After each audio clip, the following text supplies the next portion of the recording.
بسم اللہ الرحمن الرحیم۔ السلام علیکم ورحمۃ اللہ وبرکاتہ۔ میں اپنے تمام معزز اپنے ہم سفر ساتھیوں کو، اپنے تمام پیر بھائیوں کو، اپنے تمام مریدین کو، اپنے تمام شاگردوں کو، اور جو لوگ میرے ساتھ اس روحانی سفر میں شامل ہیں ان تمام لوگوں کو، اور جو قدم بقدم شانہ بشانہ میرے ساتھ ساتھ پہلے دن سے سورہ قریش کے لشکر میں شامل ہیں ان تمام لوگوں کو، اور بالخصوص وہ لوگ کہ جو میرے ساتھ راہ عملیات میں اس مبارک مہینے میں اپنی روحانیت کا سفر مکمل کر رہے ہیں ان تمام لوگوں کو، جو دنیا میں جہاں کہیں سے بھی تعلق رکھتے ہوں، کسی نہ کسی خانوادے کا حصہ ہوں، کسی نہ کسی سلاسل سے جڑے ہوئے ہوں، روحانیت کی جستجو میں، عملیات کی تلاش میں، سلاسل کے ذکر و اذکار، نقوش، تعویذات، اور جو ہم تک ہمارے بزرگوں سے پہنچے ان کو حاصل کرنے کے لیے ہمارے ساتھ جڑے اور اس روحانی محفل کا حصہ بنے، میں ان تمام لوگوں کو، اور وہ لوگ کہ جو اپنے مسائل میں گرفتار ہیں، پریشان ہیں، کسی نہ کسی مسائل میں الجھے ہوئے ہیں، اور وہ چاہتے ہیں کہ قرآن اور سنت کی روشنی میں اور بزرگوں کے تجربات کے بنا پر ان کو ان کے مسائل کا حل ملے، میں ایسے تمام لوگوں کو ایک بار پھر اپنے خاندان قادریہ، سلسلہ سہروردیہ، چشتیہ، قلندریہ، ابوالعلالیہ، جہانگیریہ، حسنیہ، عثمانیہ، تاریکیہ میں ایک بار پھر آپ کو خوش آمدید کہتا ہوں، اور یہ بھی امید کرتا ہوں کہ آپ تمام لوگ خیریت سے ہوں گے۔ الحمدللہ ہمارا یہ مبارک سفر راہ عملیات، راہ سلوک، راہ تصوف، اور یہ روحانیت کے وہ رستے جو اس ماہ مبارک میں ہم طے کر رہے ہیں۔ کچھ لوگ سورہ قریش کہری کر رہے ہیں، کچھ لوگ نعت علی پڑھ رہے ہیں، کچھ لوگ سورہ قریش، کچھ لوگ سورہ مزمل شریف۔ جس شخص کو جس چیز کی حاجت اور طلب ہے وہ اس کو سہارا لے کر اپنی منزل کی طرف ہمارے کارواں میں شامل ہو کر آگے بڑھ رہے ہیں۔ آج یقیناً ہم رجب المرجب کے اس مبارک مہینے میں داخل ہیں، اور یہ وہ مہینہ ہے کہ جس میں بزرگ فرماتے ہیں کہ یہ بیج بونے کا مہینہ ہے، کہ اس مہینے میں قلب کی زمین پر روحانیت کا بیج بویا جاتا ہے، اور جب یہ بیج اس زمین کی تہہ تک جاتا ہے اور جب اس کی جڑیں پھوٹتی ہیں تو پھر آگے بڑھتے بڑھتے اس میں سے شاخیں، اس میں سے پھول، اس میں سے پھوٹنے لگتی ہیں۔ یعنی کہ رجب کا مہینہ ریاضت کا مہینہ ہے، عبادت کا مہینہ ہے۔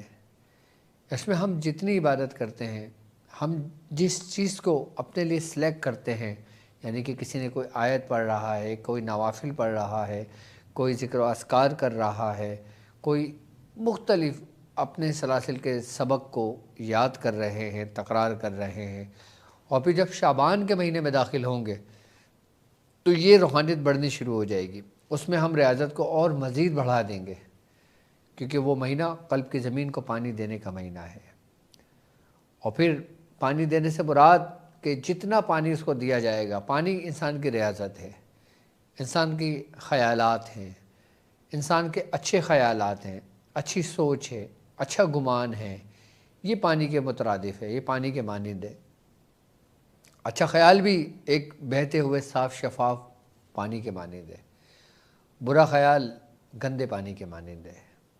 اچھا خیال رکھیں گے تو یقیناً ہمارے قلب کی جو زمین ہے اس میں سے جو روحانیت کا پودا ہم نے لگایا ہے وہ سیراب ہوگا، اور سیراب ہونے کے بعد پھر وہی ماہ رمضان المبارک میں ایک درخت کے مانند ہو جائے گا، کہ جس میں پھلدار درخت، کہ وہ پھر پھل کھانے کا مہینہ ہوتا ہے۔ تو الحمدللہ ماہ رجب المرجب میں آج میں آپ کو کچھ ایسی خاص باتیں اور ایسے اعمال آپ کو تعلیم کروں گا، بالخصوص رجب کی 13، 14 اور 15 تاریخ کا عمل۔ ایسا عمل کہ جس کی تلاش میں سمجھتا ہوں ہر شخص کو ہے، کہ جس کی ضرورت میں سمجھتا ہوں آج کے دور حاضر میں ہر شخص کو ہے۔ جی آج میں آپ کو ناد علی شفائی کے بارے میں بتاؤں گا۔ میں کہا جاتا ہے کہ اگر کوئی شخص ناد علی کا عامل ہو یا ناد علی اپنے ورد میں رکھتا ہو یا ناد علی کی تکرار کرتا ہو، اللہ رب العزت اس دعا کی برکت سے اس کو ہر وہ چیز عطا کرتا ہے جس کی اس کو حاجت ہوتی ہے۔ اگر جو چیز اس کے حق میں بہتر نہ ہو اور وہ اپنے رب سے اس کی تکرار کر رہا ہو تو رب اس کو بہترین اس کا نعم البدل عطا کرتا ہے۔ اللہ مایوس اپنے بندوں کو پھر بھی نہیں کرتا، لیکن اس کو بہترین اس کا نعم البدل ملتا ہے۔ یہ ناد علی کی برکت ہے۔ اب ناد علی کی برکت کیوں ہے، کس وجہ سے ہے، آج میں اس پہ تھوڑی سی روشنی ڈالتا ہوں۔ سب سے پہلے ہم بات کرتے ہیں رجب المرجب کی 13 تاریخ کی۔ 13 رجب کی اتنی خاص اہمیت کیوں ہے، اور یہ ہمارے لیے خاص کر سلوک کے رستے پہ چلنے والوں کے لیے 13 تاریخ اتنی اہم کیوں ہے؟ اگر بعض جگہوں پر دیکھتے ہیں، بعض مذہب کو ہم دیکھتے ہیں تو 13 کا جو فگر ہے وہ ان لوگ اپنے ہی عقائد کے مطابق اس کو وہ منحوس سمجھتے ہیں، جبکہ یہ ہمارا عقیدہ نہیں ہے۔ ہمارے لیے 13 تاریخ تو سمجھ لے بڑی معتبر تاریخ ہے، بڑی برکت والی تاریخ ہے، اور بالخصوص 13 رجب کا جو دن ہے یہ ہمارے لیے بالخصوص بہت ہی میں سمجھتا ہوں کہ ایمان کے بعد اگر ہمارے لیے اللہ تعالیٰ نے سب سے بڑی نعمت جو رکھی ہے، سرکار دو عالم صلی اللہ علیہ وآلہ وسلم کے بعد جو سب سے بڑی نعمت ہے ہمارے لیے اور تمام اولیاء کرام کے لیے، وہ مولا کائنات کی ولادت کا دن اور وہ تاریخ ہے۔ آپ امام الاولیاء ہیں کہ جس طرح سرکار دو عالم صلی اللہ علیہ وآلہ وسلم کا مقام امام الانبیاء کا مقام ہے، آپ تمام نبیوں کے، تمام رسولوں کے، تمام کے آپ امام ہیں۔ اس ہی طرح مولا کائنات حضرت علی ابن طالب رضی اللہ تعالیٰ عنہ آپ تمام ولیوں کے امام ہیں، تمام متقین کے امام ہیں، تمام صالحین کے امام ہیں، تمام شہدائین کے امام ہیں، آپ کل اولیاء کرام کے امام ہیں۔ آپ کی مثال ایسے ہی ہے کہ جیسے دنیا کی تمام کتابوں پہ جو فضیلت ہے وہ قرآن پاک کی ہے، کہ جس طرح تمام پرندوں میں جیسے باز کی ہے، کہ جیسے تمام ستاروں میں مثال چاند کی ہے، بالکل ولیوں میں شان، مقام و مرتبہ سب سے افضل جو ہے اولیاء کرام میں وہ مولا کائنات حضرت علی ابن طالب کا ہے۔ کیوں؟ کیونکہ سرکار دو عالم صلی اللہ علیہ وآلہ وسلم کا فرمان علی شان ہے کہ ہر نبی کی اولاد اس کی پوچھ سے ہوگی اور میری اولاد علی کی پوچھ سے ہوگی۔ یہاں تک کہ جب مولا کائنات حضرت علی ابن طالب رضی اللہ تعالیٰ عنہ نے جب آپ کی ولادت ہوئی تو آپ نے آنکھیں نہیں کھولیں، تو یہ گمان ہوا کہ یہ بچہ آنکھیں کیوں نہیں کھول رہا، کیونکہ وہ بچہ کسی کا انتظار کر رہا تھا کہ جب سرکار دو عالم صلی اللہ علیہ وآلہ وسلم کو مولا کائنات کی ولادت کی خبر ہوئی تو جب سرکار دو عالم صلی اللہ علیہ وآلہ وسلم خوشی کے مارے آپ اس جگہ گئے کہ جہاں پہ آپ کی ولادت ہوئی، جب آپ نے مولا کائنات کو گود میں لیا اور دیکھا تو مولا کائنات نے فوراً آنکھیں کھول کے پہلے نبی کا جمال دیکھا۔ آپ دنیا میں آئے تو آپ نے رسول خدا صلی اللہ علیہ وآلہ وسلم کا مبارک چہرہ دیکھا۔ جب آپ نے دنیا میں آنکھ کھولی تو سب سے پہلا چہرہ جو آپ نے دیکھا وہ حضور کا چہرہ تھا۔ اسی لیے حضور نے فرمایا کہ اے علی تم کو دیکھنا بھی عبادت ہے، اے علی تمہارا ذکر بھی عبادت ہے۔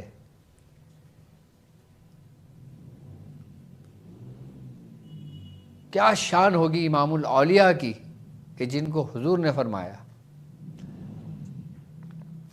یہاں تک کہ سرکار دو عالم صلی اللہ علیہ وآلہ وسلم کا فرمان عالی شان ہے کہ آپ نے فرمایا کہ اے علی جو تم سے بغض رکھے گا اللہ تبارک و تعالیٰ اسے منہ کے بل جہنم میں گرا دے گا۔ اے علی جو تم سے محبت رکھے گا میں اس سے محبت رکھوں گا، اور میں جس سے محبت رکھوں گا اللہ اس سے محبت رکھے گا۔ ایمان کے بعد سب سے اہم جز وہ ہے مولائے کائنات کی محبت۔ جو شخص کتنا ہی پارسا کیوں نہ ہو، کتنا ہی معتبر کیوں نہ ہو، کتنا ہی ریاست کا مالک کیوں نہ ہو، اگر اس کے دل میں اہل بیت کی محبت نہ ہوگی، علی ابن طالب رضی اللہ تعالیٰ عنہ کی محبت نہ ہوگی، تو وہ تمام کی تمام عبادت اور ریاضت اس کے منہ پہ دے ماری جائیں گی۔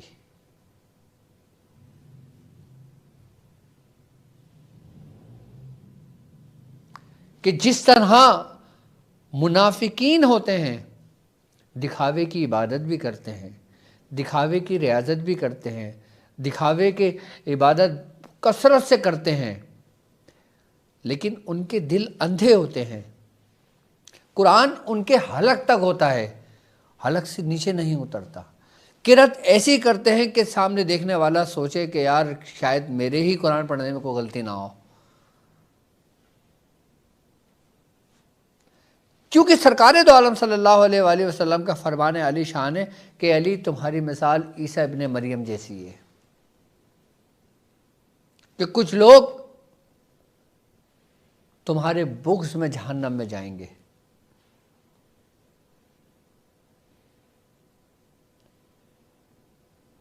اور کچھ لوگ حد سے زیادہ تجاوز کر جائیں گے۔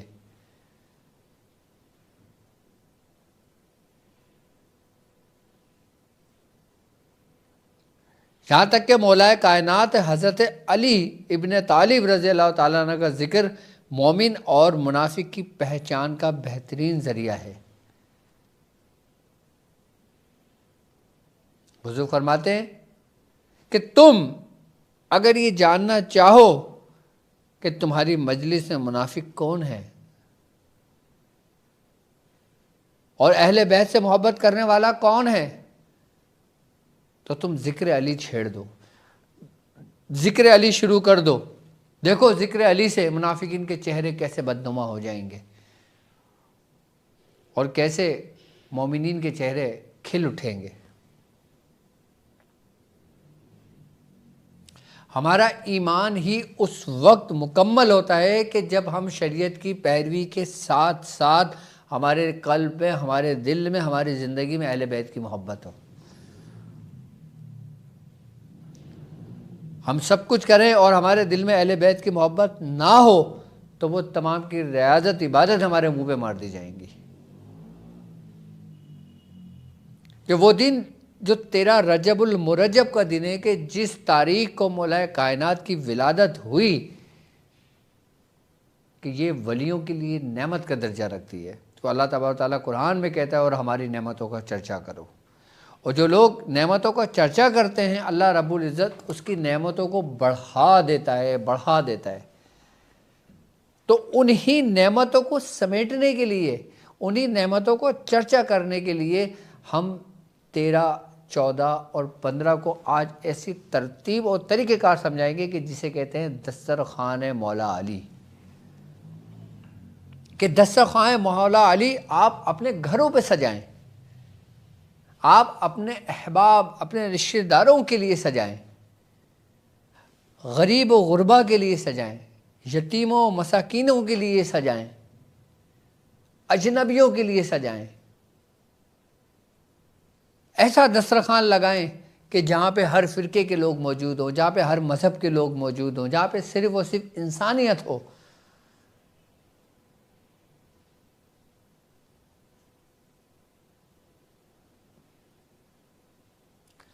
اور جو لوگ 13 رجب المرجب کو دسترخوان مولا علی کا اہتمام کرتے ہیں، لوگوں کو کھانا کھلاتے ہیں، رشتہ داروں کو کھانا کھلاتے ہیں، وہ جس گھر کے اندر یہ دسترخوان لگتا ہے اس گھر میں کبھی غربت نہیں آتی، کبھی تنگ دستی نہیں آتی، کبھی پریشانی نہیں آتی. اب سوال یہاں یہ پیدا ہوتا ہے کہ ہم تو افورڈ نہیں کر سکتے، ہم کیسے لگائیں؟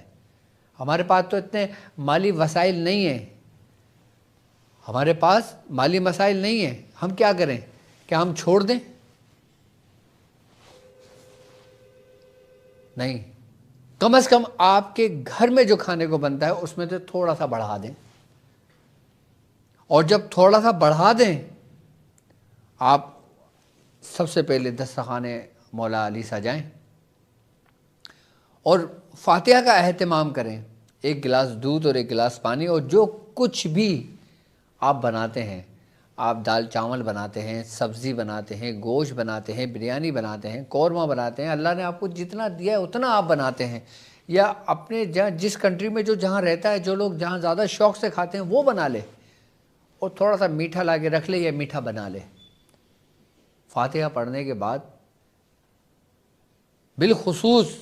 بالخصوص مولا کائنات حضرت علی رضی اللہ تعالیٰ عنہ آپ کی بارگاہ میں پیش کرے، اور پیش کرنے کے بعد پھر پورے انبیاء اکرام، اولیاء اکرام، تمام کو جیسا ہمارا ختم کا طریقہ کار ہوتا ہے اس کو وہ ختم دلائے. ختم دلانے کے بعد پھر یا تو وہ خود کھا لے اور اس کے بعد اپنے پڑوس میں، آس پڑوس میں بھیج دے، یا کسی راہگیر کو کھلا دے، یا کسی اور کو لے جا کے دے دے. یہ دسترخوان مولا حسین ہے. اور جن کو اللہ نے دیے وہ 1 دیگ بنا لیں، وہ 10 دیگیں بنا لیں، 50 دیگیں بنا لیں، اور محفل سجا کے دسترخوان لگا دیں کہ اس کا ثواب، اس کا جو کچھ بھی ہے وہ میں ہدیہ کرتا ہوں اہل بیت کی نظر. کبھی بھی آپ کے گھر میں فاقہ نہیں ہوگا، کبھی بھی غربت آپ کے قریب نہیں آئے گی. اور اس کے بعد پھر 13 رجب کے دن میں یہ ان چیزوں کا اہتمام کر لے، اور پھر 13 ہی رجب کو نعت علی، جو عام لوگ ہیں، جو لوگ نہیں پڑھتے، وہ کم سے کم 110 مرتبہ پڑھ لیں 3 دن، 13، 14، 15. اور جو نعت علی پڑھتے ہیں، کثرت سے پڑھتے ہیں، پھر ان کو چاہیے کہ وہ 720 اور 721 کی تعداد مکمل کر لیں. لیکن اس کی ترتیب ہے مکمل کرنے کی. 720 یعنی کہ 720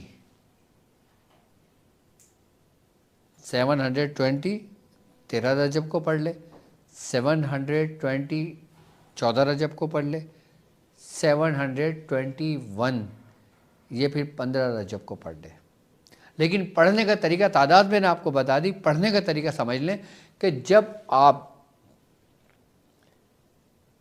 نعت علی پڑھیں گے، ایک مرتبہ آپ بسم اللہ الرحمن الرحیم پڑھیں گے، نعت علی پوری پڑھیں گے. جب آپ 100 کی تعداد یعنی کہ ایک تسبیح مکمل ہو جائے گی، اس کے بعد آپ یا شافی یا اللہ، یا شافی یا اللہ،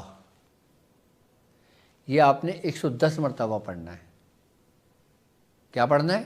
یا شافی یا اللہ. ایک تسبیح کے بعد 110 مرتبہ یا شافی یا اللہ پڑھنا ہے. پھر دوسری تسبیح، پھر یا شافی یا اللہ 110 بار. اس طریقے سے 7 تسبیحاں ہو جائیں گی، اور 7 مرتبہ آپ کے پاس 110 مرتبہ یا شافی یا اللہ پڑھ لیں گے. اس کے بعد جب 21 مرتبہ پڑھیں گے، پھر آپ 21 کو ڈبل کر دیں گے، یعنی کہ 21 اور 21 42. پھر 42 مرتبہ آپ نے کیا پڑھنا ہے؟ یا شافی یا اللہ. اور جب 720 کریں گے، 7 تسبیحوں میں 110 یا شافی اللہ پڑھیں گے، جب 20 ہوگا تو اس کو ڈبل کر دیں گے، یعنی کہ 40 بار پڑھیں گے، اور آخری دن 42 بار پڑھیں گے۔ یہ اس کی ترتیب ہے، کس کی؟ ناد علی شفائی کی۔ اس کے بعد آپ چینی دم کر کے رکھ لیں، بتاشے دم کر کے رکھ لیں، میٹھا دم کر کے رکھ لیں۔ کسی بھی ایسے مریض کو کہ جس کو ڈاکٹر نے لا علاج قرار دیا گیا ہو، اس کو 3 دن وہ میٹھا کھلائیں۔ شوگر کا پیشنٹ ہو میٹھا کھائے، بلڈ پریشر کا مریض ہو میٹھا کھائے، کسی قسم کا مریض ہو وہ میٹھا کھائے، وہ کہ جس پہ دم کیا ہو، اور پانی دم کر کے رکھ لیں، پانی پئیں۔ 3 دن اگر آپ نے پڑھا ہے تیار کرا ہے تو 3 دن ہی مریض کو دے دیں، 3 دن بعد آپ مریض کی کیفیت پتہ کریں، اللہ کے حکم سے اسے شفا ہوگی، یا وہ شفا کی طرف چل پڑے گا، اور کچھ ہی وقت گزرے گا کہ وہ مرض اس کی جڑ سے ختم ہو جائے گا۔ کسی بھی قسم کی کوئی آزمائش ہو، کسی بھی قسم کی کوئی مصیبت ہو، کسی بھی قسم کا کوئی مقصد ہو آپ کا۔ اب کچھ لوگ ہیں کہ جن کے رشتے نہیں ہوتے، وہ اپنے رشتوں کی نیاسی کی 3 دن عمل کر لیں، 13، 14، 15 ناد علی شفائی کی۔ شفا صرف بیماریوں کی نہیں ہوتی، یہ بات یاد رکھنا۔ ہاں، ہم سمجھتے ہیں نا کہ جہاں لفظ شفا کا آتا ہے وہ سمجھتے ہیں یہ بیماری کے لیے، نہیں، یہ ہر اس مقصد کے لیے ہوتا ہے کہ جس میں آپ گھرے ہوئے ہوتے ہیں۔ اب بیماری بھی انسان کو گھیرے رکھتی ہے نا، تو انسان کی مصائب، مصیبتیں بھی انسان کو گھیرے رکھتی ہیں، پریشانیاں بھی انسان کو گھیرے رکھتی ہیں، وبائیں بھی انسان کو گھیرے رکھتی ہیں، مصیبتیں بھی انسان کو گھیرے رکھتی ہیں، آزمائش بھی انسان کو گھیرے رکھتی ہیں۔ تو یہ ان سے چھٹکارے کے لیے، ان سے شفا پانے کے لیے، شفا کا مطلب ہوتا ہے بالکل طور پہ بری و ذمہ ہونا۔ مصیبت میں گھرا ہوا ہے، آزاد ہو گیا، بیماری میں جکڑا ہوا ہے، وہاں سے آزاد ہو گیا۔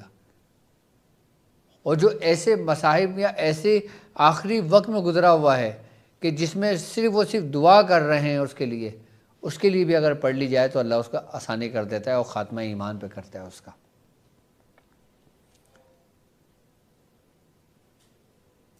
یہ اس کی ترتیب ہے، اور ترتیب اور طریقہ کار یہی رکھیے گا ناد علی کی۔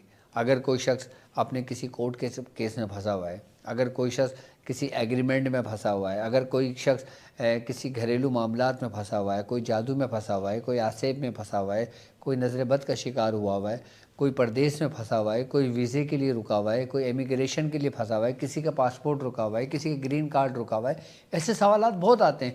کسی کی بیوی روٹ کے چلے گئی ہو، کسی کا شوہر غلط چکروں میں پڑ گیا ہو، کسی کی اولاد نافرمان ہو گئی ہو، کسی کی اولاد کہنا نہ مانتی ہو، کسی کی بیٹی گھر سے چلی گئی ہو، روٹ گئی ہو، تو کسی بھی مقصد کے لیے اس 3 دن میں ناد علی شفائی آپ عمل کریں گے۔ آپ اس کا نتیجہ مجھے چوتھے دن جب ہماری راہ عملیات کی کلاس ہوگی، جب ہمارا لائف لیکچر ہوگا، ہمارے لائف Q&A سوالات ہوں گے، آپ مجھے بتائیے گا کن کن لوگوں نے کن کن مقصد کے لیے پڑھا اور 3 دن بعد ان کے ساتھ کیا کیا معاملہ ہوا۔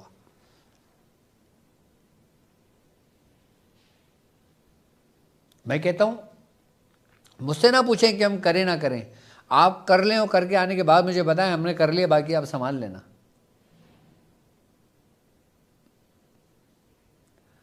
آپ کر گزرا کرو، سوچا نہیں کرا کرو۔ آپ اس چیز سے مطمئن ہو جاؤ کہ اس کا پلٹاوا آئے گا، اس کی رجت آئے گی، یہ مصیبت آئے گی، پریشانی آئے گی، یہ آئے گی، وہ آئے گی، یہ ہوگا، وہ ہوگا، نتھنگ، کچھ نہیں ہوگا۔ آپ کرو تو صحیح، کیونکہ آپ کو نہیں معلوم ناد علی کیا ہے، مجھے معلوم ہے۔ آپ کو نہیں معلوم ناد علی کی روحانیت کیا ہے، مجھے معلوم ہے۔ آپ کو نہیں معلوم ناد علی کی نوری مخلوقات کی قوت و طاقت کتنی ہے، لیکن مجھے معلوم ہے۔ آپ کو نہیں معلوم کہ ناد علی پڑھنے والے کتنے مقبول بارگاہ ہیں۔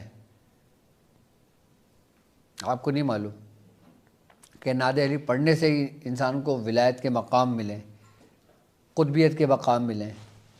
آپ کو نہیں معلوم، لیکن مجھے معلوم ہے۔ اگر کوئی شخص کسی کے اوپر سلوک کے راستے میں حالت قبض طاری ہو گئی ہو، کسی مقام پہ ٹھہر گیا ہو، آگے نہ بڑھ پا رہا ہو، کسی ذکر میں اٹک گیا ہو، کسی ذکر میں پھنس گیا ہو، کسی ذکر کی آزمائش میں آ گیا ہو، 3 دن اس طریقے سے ناد علی پڑھ لے۔ 720 720 721. بس تعداد کو اپنے ذہن میں رکھیں گے، بس کوشش یہ کریں گے 720 سے 721 نہ ہو. ہاں، آنکھیں کھول کے تسبیح کے دانے گن کے، ہاں یہ لازمی آپ نے کرنا ہے. 719 نہ ہو، 720 نہ ہو، 719 نہ ہو، 721 نہ ہو، 720 720 721 ہو.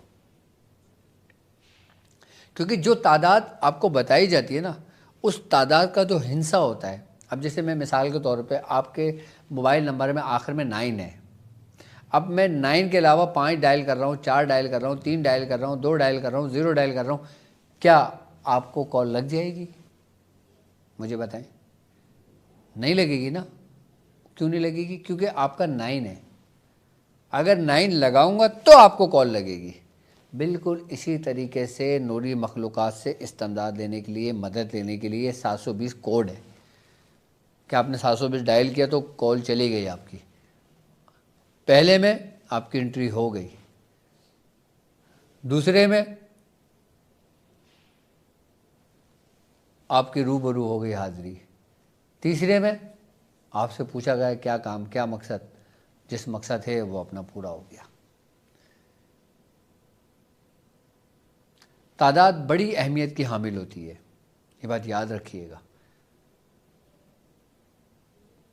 مختلف سلاسل میں، مختلف خانوادوں میں مختلف کاموں کے لیے مختلف ترتیب اور مختلف تعداد بتائی گئی ہے. کوئی 2100 پڑھتا ہے، کوئی 3125 پڑھتا ہے، کوئی 1900 پڑھتا ہے، کوئی 1100 پڑھتا ہے، کوئی 360 پڑھتا ہے، کوئی 92 پڑھتا ہے، کوئی 110 پڑھتا ہے. مختلف خانوادوں میں مختلف ترتیب و طریقوں سے پڑھی جاتی ہے. لیکن مدد لینے کے لیے، شفا حاصل کرنے کے لیے، شفائی قوتوں کو حاصل کرنے کے لیے 720 کا جو فگر ہے نا، یہ ٹھک کر کے اپنے ذہن میں رکھیں.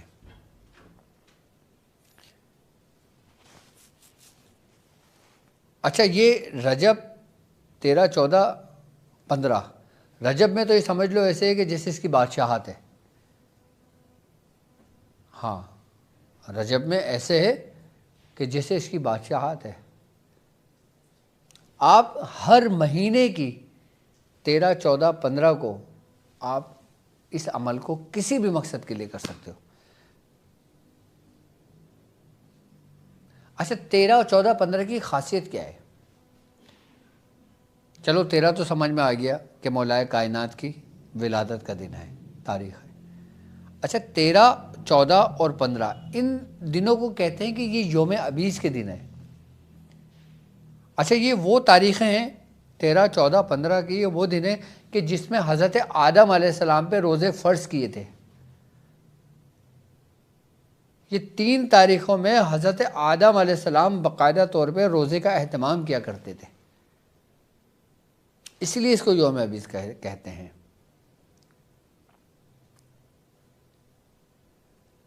اور 13 14 15 تاریخ یہ وہ تاریخیں ہیں جو قمری تاریخ کی عروج کی تاریخیں ہیں. اور پھر یہاں کے بعد پھر زوال شروع ہوتا ہے. یعنی کہ ایک چاند کی وہ تاریخ ہے جو اپنی منازلیں طے کرتی ہوئی اوپر کی جانب چڑھتی ہے. اور پھر 15 کے بعد پھر منزلیں کٹنی شروع ہوتی ہیں، گھٹنی شروع ہوتی ہیں. جیسے چاند 14 کے بعد کیا ہوتا ہے؟ گھٹنی شروع ہو جاتا ہے. جب چاند پورا اپنے عروج پر آ جاتا ہے، وہ جس کو ہم کہتے ہیں 14ویں شب ہے. یعنی کہ 14ویں شب میں چاند پورا اپنے آب و تاب پر ہوتا ہے. اسی طریقے سے قمری منزل کے ساتھ ساتھ جو ہمارے قلب کی جو روحانی منازل ہیں وہ بھی اپنے عروج پر پہنچتی ہیں چاند کی 13 14 اور 15 کو. 15 کے بعد سے پھر گھٹنے شروع ہو جاتی ہیں. تو یہ وہ تاریخیں ہیں کہ اگر ان تاریخوں کا ہم بغور جائزہ لیں تو ان تینوں تاریخوں میں روحانیت اپنے مقاصد کے بہت قریب تر ہوتی ہے.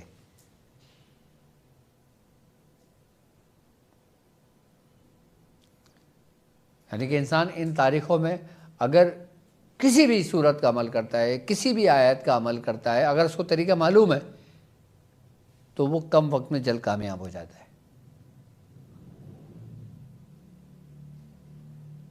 یہ وہ تاریخیں ہیں 13, 14, 15 کی کہ جس کے بارے میں بزرگ فرماتے ہیں کہ رب کی رحمت جو ہوتی ہے نا، رحمت، وہ پورے آسمانوں و زمینوں کو اپنے سائے میں لے لیتی ہے، کہ جس میں گناہ گار بھی آ جاتے ہیں، نیک پارسا بھی آ جاتے ہیں، یعنی کہ تمام کے تمام ایک صف میں آگے کھڑے ہو جاتے ہیں۔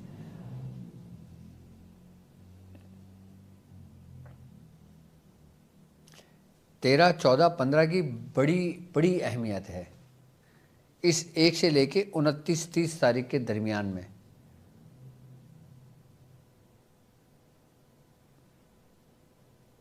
اور اگر ہم 13 تاریخ کو دیکھتے ہیں تو ہمارا ہنسا بنتا ہے 4 کا،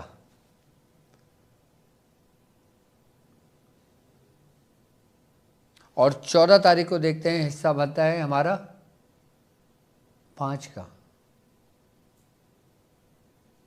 اور اگر ہم 15 تاریخ کو دیکھتے ہیں تو حصہ ہمارا بنتا ہے 6 کا۔ 6 اور 5 11، 11 اور 4 15، یعنی کہ اپنی پوری قوت کے ساتھ۔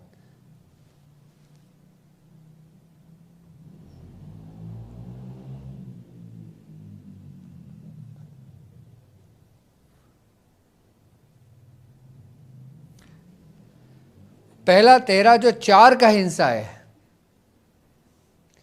یعنی کہ ابتدا انسان کی چاروں ہی عناصر سے ہوئی، آگ، ہوا، مٹی اور پانی سے، جس کا ذکر ہے، یہ بھی 4 ہیں۔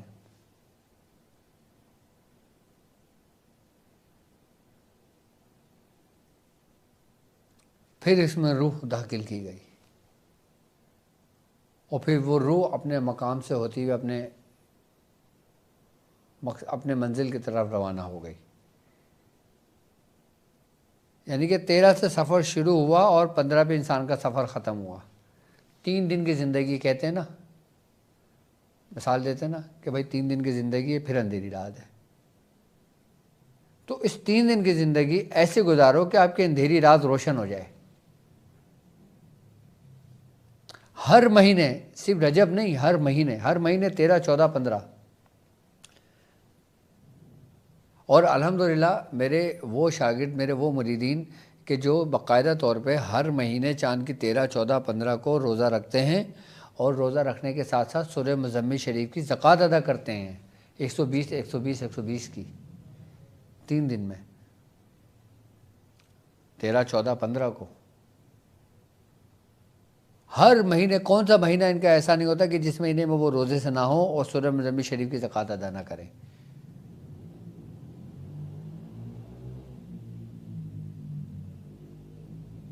بڑے کمال کی ہے یہ ناد علی، اور رجب میں بڑی نسبت ہے اس کی۔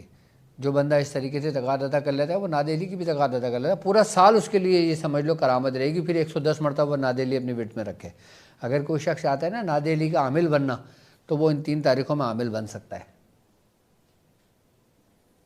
ناد علی کی زکوٰۃ ادا ہو جائے گی، لیکن بشرط یہ ہے پھر اس کو وہ پورا سال 110 مرتبہ روزانہ وٹ میں رکھے، پھر کسی بھی دن ناغہ نہ کرے۔ پھر وہ جو کہے گا وہ ہوگا، جو بولے گا وہ ہوگا، جو کام کرے گا وہ ہوگا۔ کتنا آسان ہے، اسی 3 دن اپنے آپ کو مخصوص کرنا، اور چوتھے دن سے 110 بار رکھ کے پھر اپنے تمام کاموں میں مشغول ہو جانا، چاہے وہ دنیاوی ہوں، دینی ہوں، آخرت ہوں، روحانی ہوں، کوئی بھی ہوں۔ بھائی 110 مرتبہ نہ چھوڑے۔ 110 مرتبہ کیوں؟ کیونکہ علی کے 110 عدد بنتے ہیں۔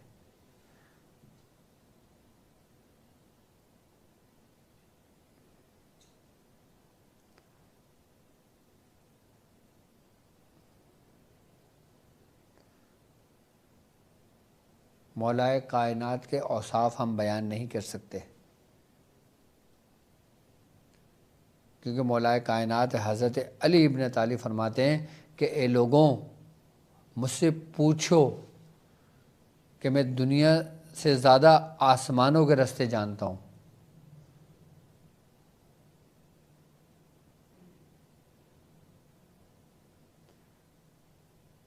کہ میں دنیا سے زیادہ آسمانوں کے راستے جانتا ہوں۔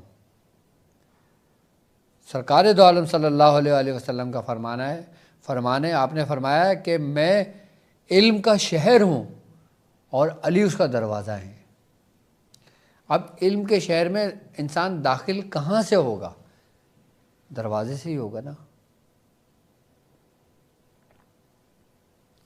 تو یعنی کہ حضور تک پہنچنے کے لیے بھی آپ نے مولا کائنات سے گزرتے ہوئے جانا ہے تو آپ کو حضور ملیں گے،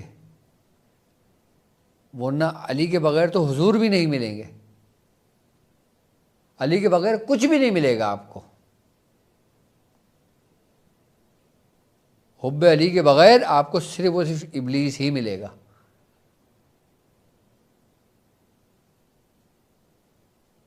بس جو قدم قدم پہ آپ کا دشمن ہے، ہر نس نس پہ آپ کا دشمن، ہر سانس سانس پہ آپ کا دشمن ہے.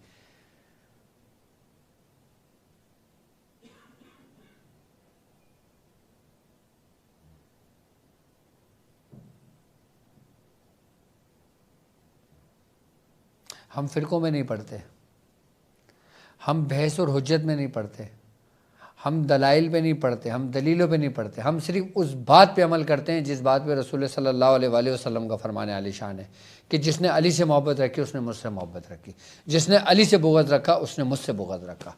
ختم ہو گئی بات.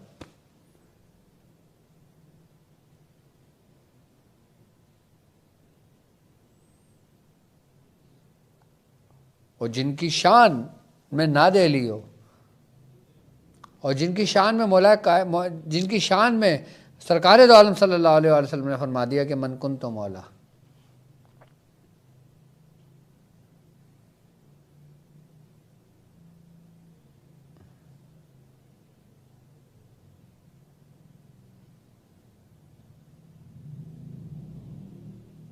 کہ یہاں تک کہ سرکار دو عالم صلی اللہ علیہ وآلہ وسلم کا فرمان علی شان ہے، آپ نے اسے فرمایا کہ تم میں سے جو ایسی ذات کو دیکھنا چاہتا ہو. کیا فرمایا آپ نے؟ حضور نے فرمایا تم میں سے جو ایسی ذات کو دیکھنا چاہتا ہو جو علم میں حضرت آدم علیہ السلام کی طرح ہو، جو حکمت میں حضرت نوح علیہ السلام کی طرح ہو، جو حلم میں حضرت ابراہیم علیہ السلام کے مانند ہو، تو وہ مولا علی کو دیکھ لے.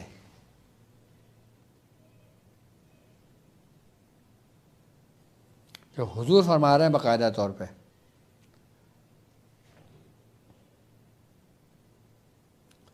مولا علی کی شان میں بڑے بڑے اولیاء کرام نے فیض پایا ہے آپ کے در سے. آپ کا در محبت کا در ہے.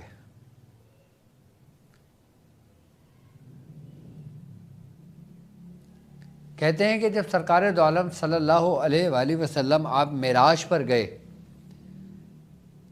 تو معراج پر اللہ تعالیٰ نے آپ کو کملی مبارک عطا کی.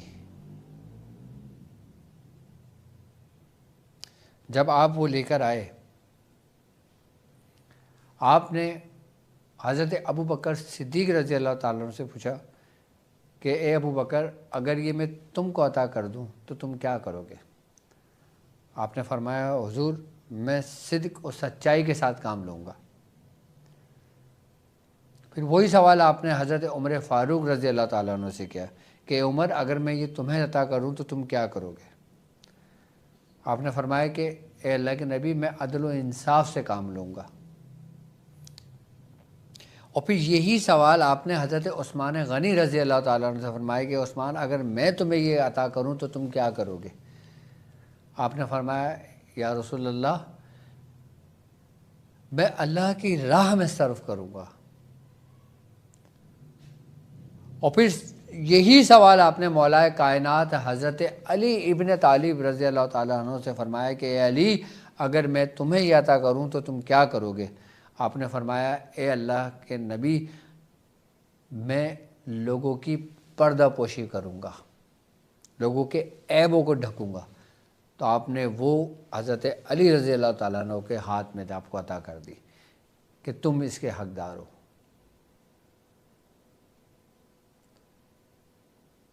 یہاں سے ولایت کا در کھلا، یہاں سے ولایت کا وہ سر چشمہ پھوٹا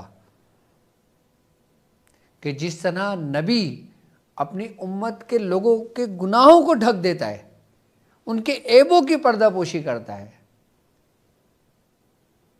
اسی طرح ولایت میں ولیوں کی، گناہ گاروں کی، جتنے لوگ ہیں ان کی پردہ پوشی کے لیے، عیب ڈھکنے کے لیے مولا کائنات کے پاس وہ نعمت، وہ امانت ہے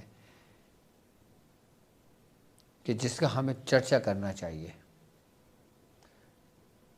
خوش نصیب ہیں کہ ہم سرکار دو عالم صلی اللہ علیہ وآلہ وسلم کی امت مبارک میں سے ہیں، اس امت محمدی میں ہیں ہم، کہ ہمارے آقا، ہمارے نبی امام الانبیاء ہیں۔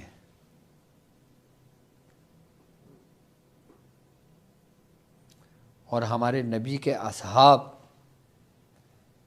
جو تمام انسانوں میں حضور کے بعد افضل ہیں، اور پھر صحابی رسول، پھر ان کی پیروی کرنے والے، ان کی اطاعت کرنے والے، وہ کہ جن لوگوں نے حضور کی پیروی کری، قرآن و سنت کی روشنی کو رکھی اور اہل بیت سے محبت کی، کہ جن لوگوں نے اہل بیت سے محبت کی وہ کامیاب رہے، کہ جنہوں نے اہل بیت سے دامن چھڑا لیا وہ تباہ و برباد ہو گئے، اور آج تک لعنت اور طوق ان کے گلوں میں ہے۔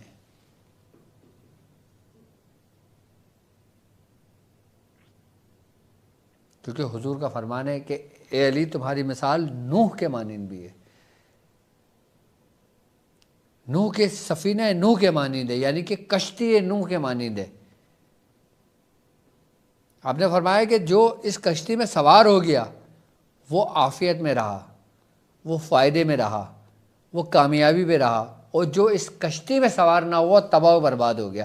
تو اہل بیت کی محبت، مولا علی کی محبت اس سفینہ نوح کے مانند ہے، کہ جس نے محبت کی وہ اس سفینہ میں سوار ہو گیا، جس نے محبت نہیں کی وہ ہلاک ہو گیا، ہلاک ہو گیا، ہلاک ہو گیا۔ ہم کتنے ہی گناہ گار کیوں نہ ہوں، ہم کتنے ہی بدکار کیوں نہ ہوں، ہم کتنے ہی سیاکار کیوں نہ ہوں، ہمارے دل میں اگر رائی کے دانے کے برابر بھی اہل بیت کی محبت ہے تو خدا کی قسم ہم کامیاب ہیں۔ ایک رائی کے دانے کے برابر محبت میں نے بات کی ہے۔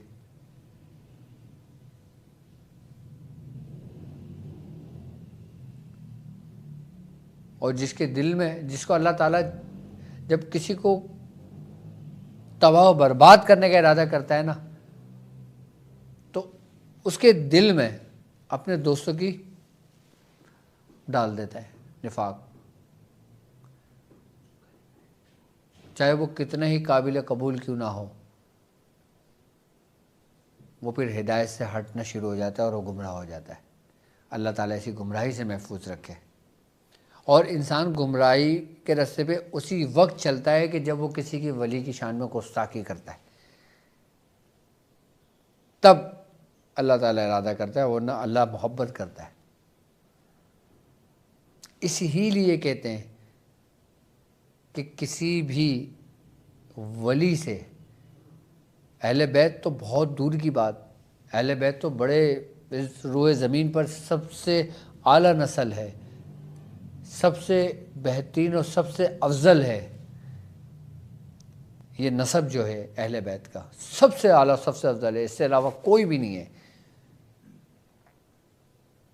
میں ان کی بات نہیں کر رہا، میں ایک عام ولی کی بات کر رہا ہوں کہ کسی نے ایک ولی کی شان میں بھی گستاخی کی، دشمنی رکھی، اللہ نے اس کے ساتھ اعلان جنگ کر دیا۔ ایک ولی کے لیے تم نے جب دشمنی کا ارادہ کیا، اللہ نے تم سے اعلان جنگ کر دیا، اور جس نے اہل بیت کے ساتھ دشمنی کا ارادہ کیا اللہ تعالیٰ اس کو چھوڑ دے گا کیا؟ اس کی نسلوں کو بھی برباد کر دے گا۔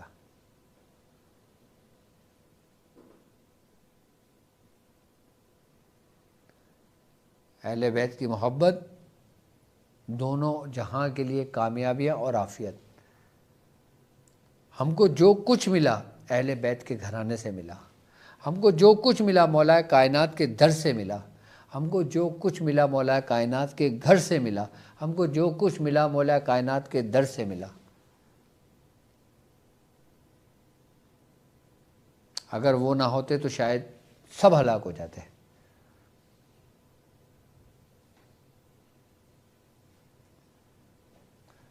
تو 13, 14 اور 15 رجب المرجب کو یہ عمل لازمی کریں اور اپنے دل میں اہل بیت کی محبت، اس کے دامن کو نہ چھوڑیں۔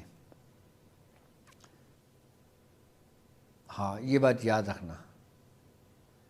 دیکھو، اگر ہم کسی عبادت میں کوتاہی کرتے ہیں تو اللہ تعالیٰ، یہ اللہ کا اور ہمارا معاملہ ہے، اللہ تعالیٰ چاہے معاف کر دے گا، چاہے ہمیں پکڑ لے گا، چاہے ہمیں معاف کر دے گا، چاہے ہمیں سزا دے دے گا۔ لیکن اہل بیت کے معاملے میں کوتاہی نہ کرنا، سیدوں کے معاملوں میں کوتاہی نہ کرنا، ذرہ برابر بھی۔ کہیں ایسا نہ ہو تمہارے وہ اعمال جو مقبول بارگاہ ہوں وہ ضائع کر دیے جائیں۔ ان سے کبھی بغض نہ رکھنا، ان سے کبھی دشمنی نہ رکھنا، ان سے کبھی بے ادبی نہ کرنا۔ بس یہ ذہنوں میں بٹھا لینا اپنے۔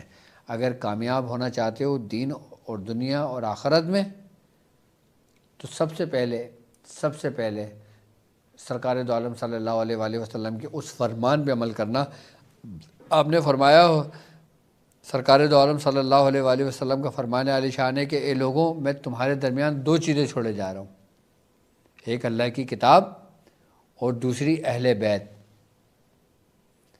یعنی کہ اللہ کی کتاب یعنی کہ قرآن کو نہ چھوڑنا، اور دوسری میری اطاعت، میری اہل بیت کو نہ چھوڑنا۔ قرآن کے محافظ اہل بیت ہیں، کیونکہ اہل بیت قیامت تک رہیں گے۔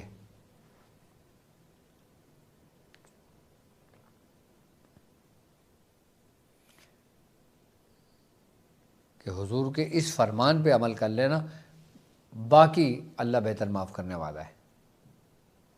کہ کبھی قرآن اور اہل بیت کو نہ چھوڑنا، باقی کچھ چھوٹ جائے تو چھوٹ جائے، لیکن یہ 2 چیزیں نہ چھوٹیں۔ قرآن سے مطلب کہ جو قرآن کے احکام ہیں، جو قرآن نے حکم دیا ہے، قرآن نے جس چیز سے روکا ہے، قرآن نے جس چیز کو کرنے کا حکم دیا ہے، بس اس پہ عمل پیرا ہونا۔ جب انسان قرآن پہ عمل کرنے شروع کرتا ہے نا، اس کو دل میں اہل بیت کی محبت خود بخود پیدا ہو جاتی ہے۔ ہر انسان کو موقع ضرور ملتا ہے، اب یہ اس کے اوپر ڈیپینڈ کرتا ہے کہ اس کی صحبت کیا ہے۔ اب دیکھو قرآن پاک ہے نا، اب قرآن تم کسی بریلوی سے پڑھو، کسی بریلوی سے سیکھو تو آپ بریلوی عالم بنو گے، آپ کسی دیوبندی سے پڑھو آپ دیوبندی بنو گے، آپ کسی شیعہ سے پڑھو آپ شیعہ بنو گے، آپ اہل حدیث سے پڑھو آپ اہل حدیث بنو گے۔ کتاب وہی ہے لیکن پڑھانے والے الگ الگ، ایسا ہی ہے نا۔ تو اسی لیے بزرگ فرماتے ہیں کہ اس میں اہل بیت کو لازمی اپنے ذہن میں رکھو کہ پڑھانے والا کون ہے، یہ اہمیت رکھتی ہے۔ پڑھنے والا کوئی بھی ہو، پڑھانے والا کون ہے، اس کا عقیدہ کیا ہے، اس کے عقائد کیا ہیں، وہ اللہ اور اس کے رسول اور رسول کے گھرانے کے متعلق اپنے کیا خیالات رکھتا ہے پڑھانے والا، کہ اس کا عقیدہ اللہ کے مطابق، اللہ کے متعلق، رسول کے متعلق، اہل بیت کے متعلق کیا ہیں، تینوں کو ایک زاویے میں پرکھو۔ اگر صحیح عقیدہ ہو تو اس کو قبول کر لو، اور اگر صحیح نہ ہو اس کو رد کر دو، چاہے وہ کتنے بڑے بڑے عالم کیوں نہ ہو۔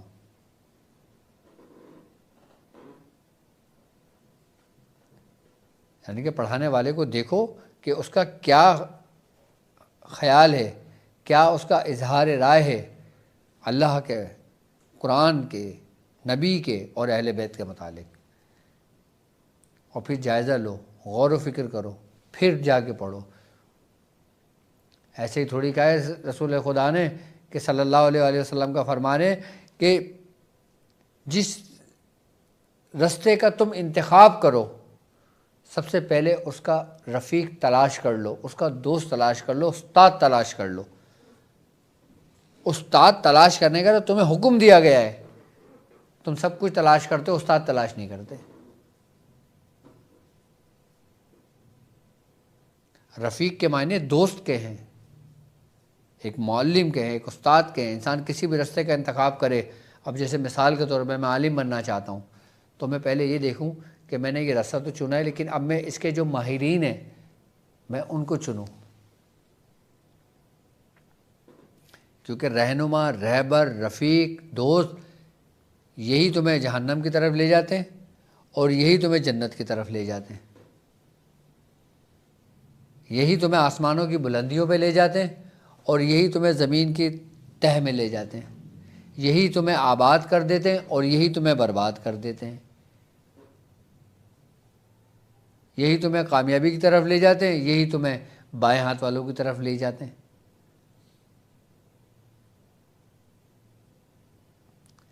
راستہ ایک ہی ہے،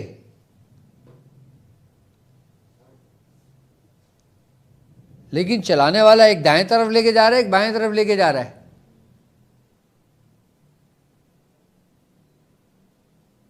آپ قرآن کی رسی کو تو مضبوطی سے پکڑو، لیکن آپ یہ بھی دیکھو کہ اس کا دوسرا سرا کہاں پر ہے،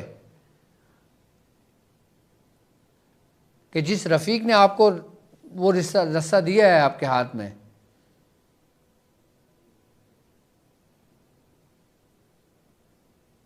اللہ تعالی ہمیشہ ہمارے بزرگوں کے رستوں پر ہمیں رکھے، اولیاء کرام کے رستے پر رکھے۔ میں نے کبھی بھی کسی ولی کو کسی کی شان میں گستاخی کرتے نہیں دیکھا، کسی کی بے ادبی کرتے ہوئے نہیں دیکھا، کسی کو رسوا اور ذلیل کرتے ہوئے نہیں دیکھا۔ ولی کی پہچان ہی یہی ہے کہ وہ کسی کو رسوا نہیں کرے گا، وہ کسی کو حقارت کی نظر سے نہیں دیکھے گا، وہ کسی کو اپنے علم کی نظر سے نہیں دیکھے گا، وہ کسی کو یہ نہیں دیکھے گا کہ یہ نماز نہیں پڑھتا ہے، یہ جہنمی ہے، یہ عبادت نہیں کرتا، یہ وہ ہے، یہ وہ کسی ایسی نظر سے نہیں دیکھتا۔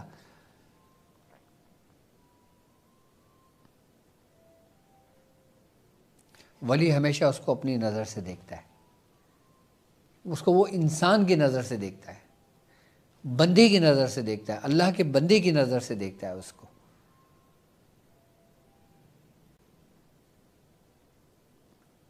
آج کے دور میں فرشتہ بننا تو آسان ہے، لیکن بندہ بننا بہت مشکل ہے۔ ہر میٹھی بات کرنے والا تمہیں فرشتہ لگے گا جو اس کا ظاہر ہوگا۔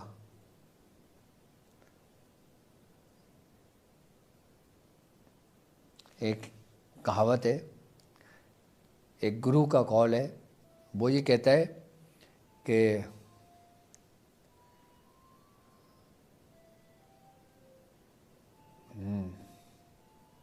تن اجلا من میلا، بغلے جیسا بھیس۔ جو بغلہ ہوتا ہے نا وہ کتنا خوبصورت ہوتا ہے، سفید سا ہوتا ہے، تن اجلا ہوتا ہے اس کا، کہ جس طرح سے بہروپیہ ہوتے ہیں۔ کچھ لوگوں نے بہروپیہ میں صوفیوں کا لبادہ اوڑھا ہوا ہے، کچھ لوگوں نے عالموں کا لبادہ اوڑھا ہوا ہے، کچھ لوگوں نے دوسری قسم کے لبادہ اوڑھا ہوا ہے۔ تن اجلا من میلا، یعنی کہ بغلے جیسا بھیس بنایا ہے ان لوگوں نے۔ اب بغلہ نا باہر سے بڑا خوبصورت ہوتا ہے، وائٹ پرندے کی طرح ہوتا ہے، لیکن اندر سے اس کا گوشت کالا ہوتا ہے۔ تو وہ گرو کہتا ہے کہ تن اجلا من میلا، بغلے جیسا بھیس، ہم سے تو کاکا بھلے اندر باہر ایک، یعنی کہ ہم سے تو کوا اچھا ہے، جو باہر بھی کالا ہے اندر بھی کالا ہے، کسی کو دھوکہ تو نہیں دے رہا۔ آج کے دور حاضر میں کس طرح لوگوں نے لبادے اوڑھے میں، کس طرح بہروپیہ بنے ہوئے ہیں۔ اصل میں اب جیسے ہمارے پاس جو کلچر ہندوستان سے آیا ہے، ہم کیا دیکھتے ہیں کہ بھائی جب تک تمہاری بڑی سی داڑھی نہیں ہوگی، جب تک تمہارے ہاتھ میں بڑی سی تسبیح نہیں ہوگی، ایک بڑا سا آسا نہیں ہوگا، بڑے سے جبہ نہیں پہنا ہوا ہوگا، بڑے سے قلہ نہیں پہنا ہوا ہوگا، یہ پیر نہیں ہوگا۔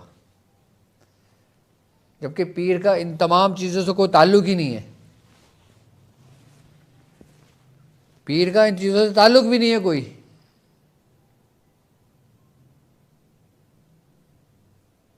اب آپ مصر کے علماء کرام کو دیکھ لیں، ترکی کے علماء کرام کو دیکھ لیں، ترکیوں سے زیادہ سنی کوئی ہے حضور سے محبت کرنے والے؟ کہ بعضوں کی بالکل خشخش ہوتی ہے۔ دارالعلوم ازہریہ کے آپ وہاں کے عالم دین کو دیکھ لیں، وہاں کے شیخ الحدیثوں کو دیکھ لیں، بالکل چھوٹی سی داڑھی ہوتی ہے ان کی. کوئی یہ نہیں کہتا کہ آپ نے شلوار کتنی اونچی رکھنی ہے، کتنی اونچی نہیں رکھنا.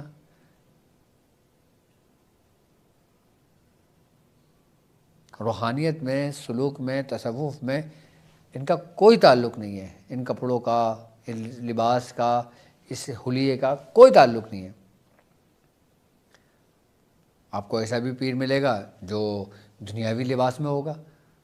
اب ایک شخص امریکہ کی سخت سردیوں میں رہتا ہے، اس کو بولو بھائی تو شلوار قمیض پہن، وہ بیچارہ مر جائے گا ٹھنڈ کے مارے. یعنی کہ جب تک وہ لباس نہ پہنے وہ پیر نہیں کہلائے گا. اب اس نے لباس پہنا ہے تو وہ پیر ہے. تو پھر جن لوگوں کو ایسی کی تلاش ہوگی تو اس کو ایسے ہی ملتے ہیں.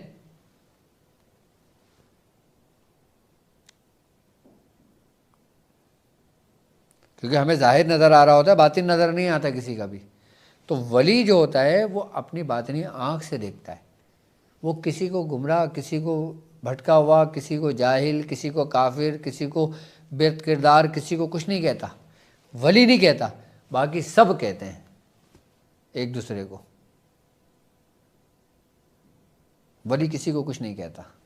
تو اسی لیے آج کے دور میں سمجھتا ہوں کہ جس نے کسی ایک ولی کی پیروی کی وہ کامیاب رہا. ولی یعنی کہ وہ جو اللہ کا دوست ہو.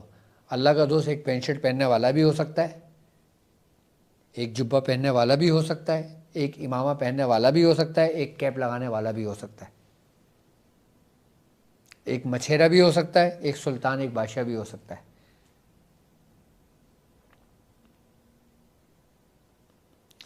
حضرت امام اعظم ابو حنیفہ رحمۃ اللہ علیہ فرماتے ہیں کہ میری بات کو، میرے قول کو دیکھو، سمجھو، اس کو تولو، قرآن و سنت کی روشنی میں دیکھو. اگر میرے اس قول کو، میرے اس فتوے کو، میرے اس فعل کو جو قرآن و سنت کے خلاف، اس کو دیوار پہ دے مارو، چاہے وہ کتنے قیمتی کیوں نہ ہو. یہ کون فرما رہے ہیں؟ امام اعظم. تو آپ اور میں ہم کیا؟ اللہ تعالی ہمیشہ ہمیں اپنے بزرگوں کے راستے پہ رکھے اور اہل بیت کی محبت ہمیشہ ہمارے دلوں میں قائم و دائم رکھے. تو میری طرف سے آپ لوگوں کو جشن مولود کعبہ مولا کائنات حضرت علی ابن طالب رضی اللہ تعالیٰ عنہ بہت بہت مبارک ہو.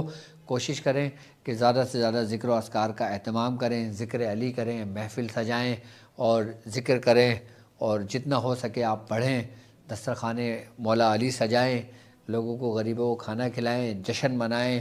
یہ ہمارے لیے نعمت کے دن ہیں اور یہ ہمارے لیے کامیابی کے دن ہیں. اللہ تعالی ہمیشہ ہمیں ہمارے بزرگوں کے راستے پہ رکھے. تو میری طرف سے تمام لوگوں کو ایک بار پھر مبارک ہو، اور میری طرف سے اجازت ہے. جو لوگ ناد علی کا عامل بننا چاہتے ہیں، ناد علی کی ریاضت کرنا چاہتے ہیں، عبادت کرنا چاہتے ہیں، وہ 3 دن 13، 14، 15 رجب المرجب کو اس عمل کو مکمل کریں. انشاءاللہ کامیابیاں ان کے قدم چومیں گی.